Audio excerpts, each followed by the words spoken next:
Hello friends, my name is H D Sharma and welcome to my channel. Friends, आज मैं आपके लिए लेकर के आया हूँ रीजनिंग के बारे में बताऊंगा। कुछ स्टूडेंटों की प्रॉब्लम रहती है कि रीजनिंग में कुछ नहीं बताते सर, तो मैं इसलिए मैं आज आपके लिए रीजनिंग की वीडियो लेकर के आया हूँ। और रीजनिंग में भी रीजनिंग का भी एसएससी, रेलवे, बैंक, इन सभी में काफ़ी बड़ा रोल होता है रीजनिंग का। और भी बाकी जितने भी एग्जाम हैं सभी में इसका रीजनिंग में वगैरह इनका भी काफ़ी बहुत बड़ा रोल है।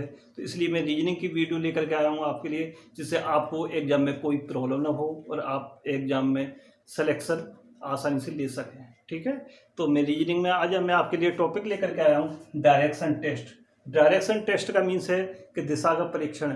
हम किसी भी क्वेश्चन में यदि इस तरह के भी कई क्वेश्चन आते हैं एग्जाम में कि हम उसमें क्या किया जाता है, उसमें डायरेक्शन को पूछा जाता है कि जैसे कि एक हम जैसे मान लिया कि राम है, राम पूरब में है, पूरब से बाएं की तरफ मुड़ा, वो 4 किलोमीटर चला, फिर उसके बाद लेफ्ट में मुड़ा, वो 4 किलोमीटर चला, फिर उसके बाद फिर दाएं मुड़ा, 6 किलोमीटर चला। अब बताइए वो डायरेक्ट किस डायरेक्शन में है, उसका फेस है।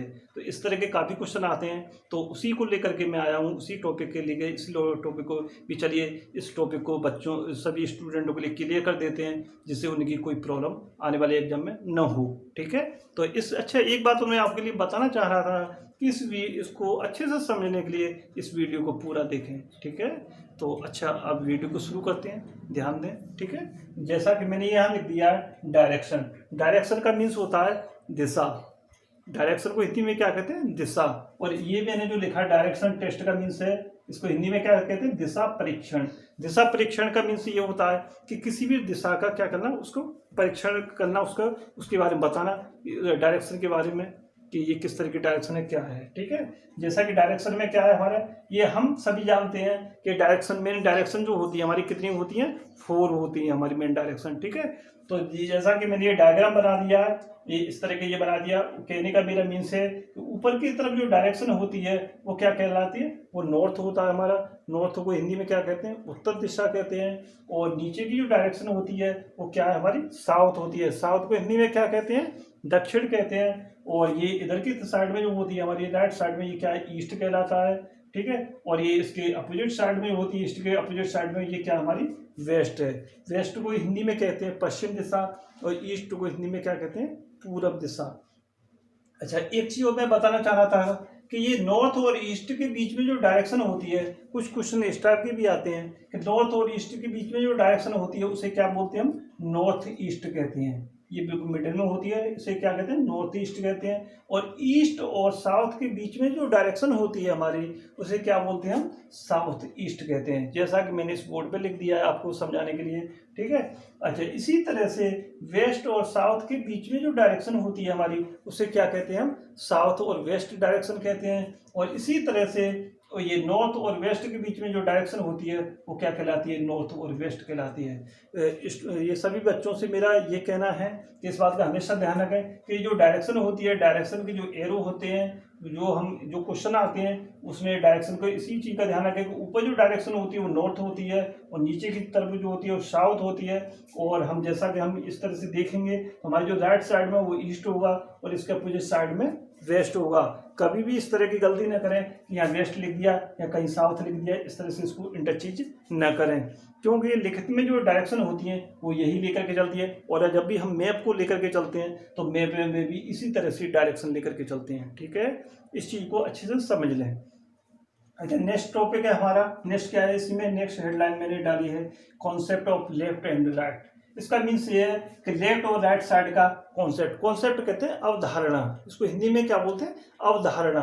इसका मीन्स है कि हमारे जो ये हैंड होते हैं वो 2 हैंड होते हैं, एक राइट हैंड होता है, एक दूसरा हैंड क्या होता है हमारा? लेफ्ट हैंड होता है। तो उसी के बारे में इसमें बताया गया है। ठीक है, तो इसी को क्या बोलते हैं? हम बाएं हाथ के लिए क्या बोलते हैं? लेफ्ट कहते हैं। और जो हमारा सीधा हाथ होता है, जो हमारा दायां हाथ होता है, उसे हम क्या कहते हैं? राइट हैंड बोलते हैं हम। ठीक है, तो इसको मैंने शॉर्ट में क्या लिख दिया? एल और आर से डिनोट किया है। लेफ्ट हैंड को मैंने एल से डिनोट किया है और राइट हैंड को मैंने आर से डिनोट किया है। ठीक है, इसको मैंने डिटेल में नहीं लिखा है, एल और आर से शो कर दिया है।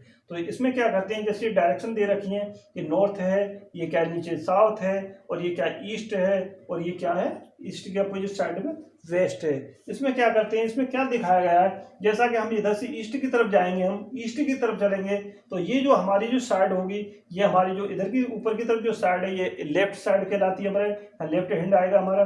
और इधर की तरफ जब हम ईस्ट की तरफ फेस करके खड़े होंगे तो ये क्या होगी, हमारी राइट हैंड होगा हमारा, नीचे की तरफ हमारा ये क्या होगा, ये राइट हैंड होगा। और इसी तरीके से हम साउथ में यदि हम जाएंगे या इसके सेंटर से हम मान लो इसके सेंटर से हम क्या करेंगे, ये साउथ की तरफ चलेंगे हम, तो क्या होगा हमारा, ये साउथ की तरफ जब होंगे हमारे तो ये लेफ्ट साइड होगी हमारी और ये राइट साइड होगी। इसी तरह से हम जब हम वेस्ट की तरफ जाएंगे, हम इसके सेंटर से हम वेस्ट की तरफ जाएंगे तो क्या होगा हमारा, ये साइड जो होगी हमारी राइट होगी और ये क्या होगी, लेफ्ट साइड होगी हमारी, जबकि हमारा फेस किधर की तरफ हो, वेस्ट की तरफ हो हमारा। और जब यदि हमारा सेंटर से फेस हमारा नॉर्थ की साइड में हो हमारा, जब हम नॉर्थ की साइड में जाएंगे, हम नॉर्थ डायरेक्शन में जाएंगे तो हमारी जो ये साइड होगी हमारी, ये राइट साइड कहलाएगी हमारी, और जो ये हमारी ये साइड होगी, हमारा जो हैंड होगा ये लेफ्ट हैंड कहलाएगा हमारा। ठीक है, अच्छा अब इसके लिए मैं अब आपके लिए अब आगे क्या बताऊंगा, क्योंकि इनका सभी का काफ़ी यूज है इसमें। ठीक है, देखिए फ्रेंड्स, अब मैं आपके लिए पाइथागोरस थ्योरम के बारे में बताऊंगा। देखिए पाइथागोरस थ्योरम जो होती है हमारी, इसे हिंदी में बोलते हैं पाइथागोरस प्रमेय। ठीक है, थ्योरम मीन्स प्रमेय होता है हमारा। ठीक है, इसमें क्या होता है, इसके लिए क्या है, हमारे एक राइट एंगल ट्रायंगल लेकर के चलते हैं, एक ये जैसा कि हमने ये ले लिया राइट एंगल ट्रायंगल का ABC। ये पाइथागोरस जो थ्योरम का जो सिद्धांत है वो किस पर अप्लाई होता है, राइट एंगल ट्रायंगल पर अप्लाई होता है, केवल राइट एंगल ट्रायंगल पर, ये हमेशा ध्यान रखें। तो ये मैंने ये ट्रायंगल बना दिया ABC हमारा, देखिए ये 90 डिग्री का एंगल बनना है हमारा। ठीक है, इसको B मान लिया, ये A है, ये C है, और इसकी जो नीचे वाली जो साइड होती है इसे क्या कहते हैं, हम बेस कहते हैं। बेस को हम हिंदी में क्या कहते हैं, आधार। ठीक है, अच्छा ये जो साइड है हमारी AB वाली जो खड़ी साइड है हमारी, इसे क्या बोलते हैं, ये जो वर्टिकल साइड है हमारी, इसे क्या बोलते हैं, हम परपेंडिकुलर कहते हैं। और इसको हिंदी में क्या कहते हैं, इसे हम हिंदी में लंब कहते हैं। इसे क्या कहेंगे, लंब कहेंगे। और ये जो साइड है हमारी AC जो साइड है हमारी स्लोप टाइप की, इसे क्या बोलते हैं, ये हाइपोटेन्यूस होता है। और इसे हम हिंदी में क्या कहते हैं, इसे हम कर्ण कहते हैं। इसे क्या कहते हैं, हिंदी में कर्ण कहते हैं इसे हम। ठीक है, देखिए ये मैं लिख दे रहा हूँ, ये हिंदी में इसे आधार कहते हैं और इसे क्या कहते हैं, हम इसे लंब कहते हैं। ठीक है, अच्छा इसमें क्या होता है हमारा, ये जो इसमें ये जो थ्योरम है हमारी, ये होती है हमारी, जैसे ये आएगा हमारा हाइपोटेन्यूस का स्क्वायर इक्वल टू बेस का स्क्वायर प्लस परपेंडिकुलर का स्क्वायर, ये आएगा इसमें हमारा। ठीक है, या फिर ऐसा कर लें, इसे इस तरीके से भी कर सकते हैं इसे हम, जैसा कि ये हटा दो, ये कर लो, या फिर इसे क्या करेंगे, hypotenuse equal to root base का स्क्वायर प्लस परपेंडिकुलर का स्क्वायर। ठीक है, इस तरीके से हम इसकी हाइपोटेन्यूस निकाल सकते हैं। और इसी को हम क्या बोलेंगे, हाइपोटेन्यूस क्या हमारा AC आ गया हमारा, तो इसको क्या बोलेंगे हम, AC इक्वल टू BC का स्क्वायर प्लस AB का स्क्वायर। और इसी को हम किस तरीके से करेंगे, जैसे हमको मान लो ये साइड निकालनी हो तो क्या करेंगे, इसे BC इक्वल टू AC का स्क्वायर माइनस AB का स्क्वायर। और यदि हमको AB निकालनी हो तो AB को क्या करेंगे, AB इक्वल टू AC का स्क्वायर माइनस BC का स्क्वायर। इसी टाइप से हम, ये हमारी पाइथागोरस थ्योरम है, इसमें हम इसी तरह से इसको हमेशा इसको याद रखें। यदि कभी कुछ क्वेश्चन आते हैं तो उसका ये पाइथागोरस थ्योरम का यूज होता है, उसमें ये फॉर्मूले को इसको अप्लाई करेंगे हम। ठीक है, अच्छा अब अगला नेक्स्ट बताता हूँ मैं इससे आगे का। देखिए फ्रेंड्स, अब ये क्वेश्चन है। ठीक है, क्वेश्चन नंबर में क्या लिखा हुआ है, एक व्यक्ति अपनी साइकिल से 3 किलोमीटर दक्षिण दिशा में चलता है।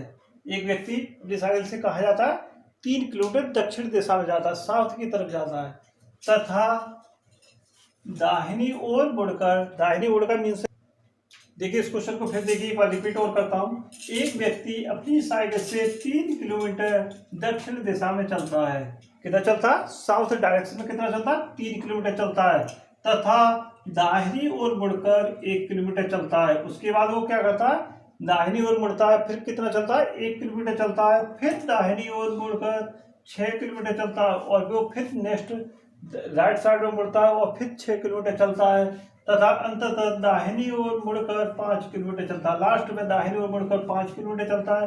अब वह अपने प्रारंभिक स्थान से कितनी दूरी पर है। इस क्वेश्चन में ये पूछा गया है कि जिस पॉइंट से उसने चलना शुरू किया था उस पॉइंट से वो लास्ट पॉइंट तक जहाँ तक गया है उसकी दूरी कितनी है, वो कितनी दूरी पर है हमारा शुरू लास्ट स्टार्टिंग पॉइंट से।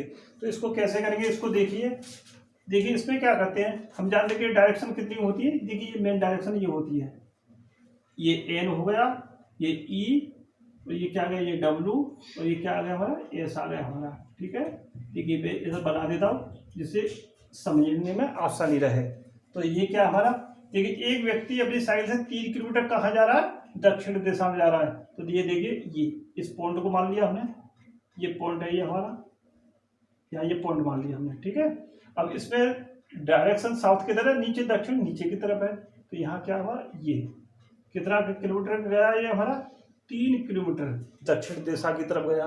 देखिए क्वेश्चन में लिखा हुआ है। ठीक है, उसके बाद क्या करना है, तथा दाहिनी ओर मुड़कर 1 किलोमीटर चलता है। फिर वो क्या करता है, दाहिनी ओर मुड़ता है, तो इसकी दाहिनी साइड हमारी राइट साइड क्या होगी, वो ये होगी हमारी।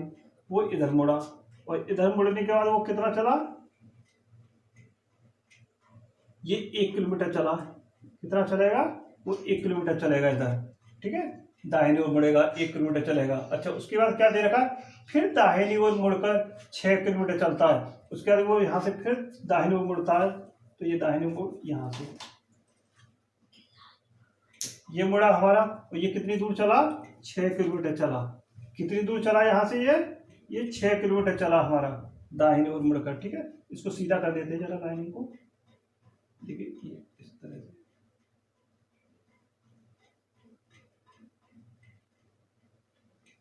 ये इस तरह से। ठीक है, 6 किलोमीटर चला।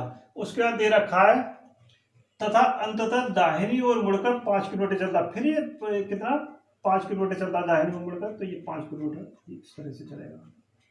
ये कितना चला, 5 किलोमीटर, क्योंकि ये राइट साइड हमारी इधर ही साइड में होगी हमारी। 5 किलोमीटर चलता है।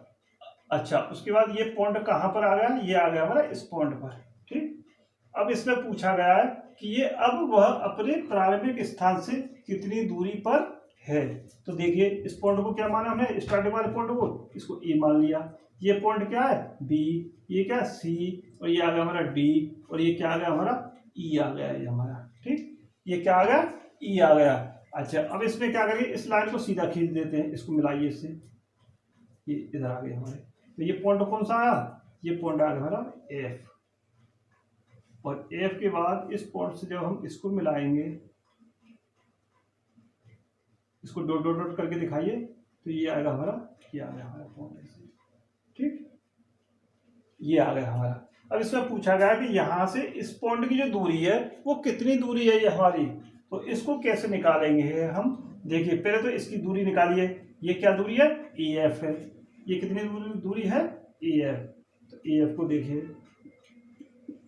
ए एफ इक्वल टू कितना आएगा, ये टोटल दूरी कितनी है, 6 किलोमीटर, और ये कितनी है, 3 किलोमीटर। तो 6 में से जब हम 3 किलोमीटर को माइनस कर देंगे तो क्या बचेगा, ये दूरी बचेगी ए एफ। ठीक है, तो इसमें क्या करेंगे, 6 माइनस 3, तो ये कितना आ गया, ये आ गया हमारा 3 किलोमीटर। ये कितना आ गया, 3 किलोमीटर आ गया हमारा। ठीक, अब क्या करेंगे, अब हमें क्या निकालना है, अब हमें निकालना है, क्या निकालना है हमें, अब इसको देखिए ई एफ को। तो ई एफ कैसे करेंगे, ई एफ कैसे होगा हमारा, टोटल डिस्टेंस कितनी है, 5 किलोमीटर, ये आ गई हमारी। ये दूरी कितनी है, 1, तो ये 1 कर लो, तो ये दूरी कितनी बचेगी, ये बचेगी 4 किलोमीटर। इसको क्या करेंगे, इसको करेंगे 5 माइनस के 1 इक्वल टू कितना आएगा, 4 किलोमीटर। ये ई एफ जो है हमारी, ई एफ कितनी आ गई हमारी, ये दूरी ये आ गई हमारी 4 किलोमीटर आ गई है हमारी। एफ को चलिए इधर लिख लो, जैसे ये एफ आ गया हमारा, ये एफ आ गया हमारा। ठीक है, और क्लियर कर देते हैं इसे, चलिए ये यही रहने दो इसे, ये आ गया हमारा। अच्छा, अब इसमें क्या करते हैं, ये जो हमारे जो शेप बनी है हमारी, जो मैंने डॉट डॉट कर करके दिखाई, ये क्या कौन सा ट्रायंगल बना हमारा, राइट एंगल ट्रायंगल बना ये हमारा। ठीक है, ये क्यों बना, क्योंकि ये जो एंगल है हमारे ये कितने का 90 डिग्री का एंगल है। और राइट एंगल ट्रायंगल में क्या बताया था मैंने बताया था कि इसमें पाइथागोरस थ्योरम अप्लाई करेंगे हम। ठीक है, तो ये दूरी निकालने के लिए क्या करेंगे, ये क्या हुआ इसका, ये हाइपोटेनस हो गई, इसकी हाइपोटेनस हुई है हमारी। तो ये क्या करेंगे, ए ई इक्वल टू रूट क्या आएगा, A F square plus E F square, इसे करेंगे इसे हम। ठीक है, देखिए इसको लिख देता हूँ क्लियर। अब क्या करेंगे, ई एफ कितना दे रखा है, ई एफ दे रखा 3 का स्क्वेयर, इसे करेंगे 3 का स्क्वेयर, और ये कितना आएगा, और ये ई एफ कितना है 4 का स्क्वेयर, ये 4 का स्क्वेयर आ गया ये हमारा। ठीक, अब क्या करेंगे,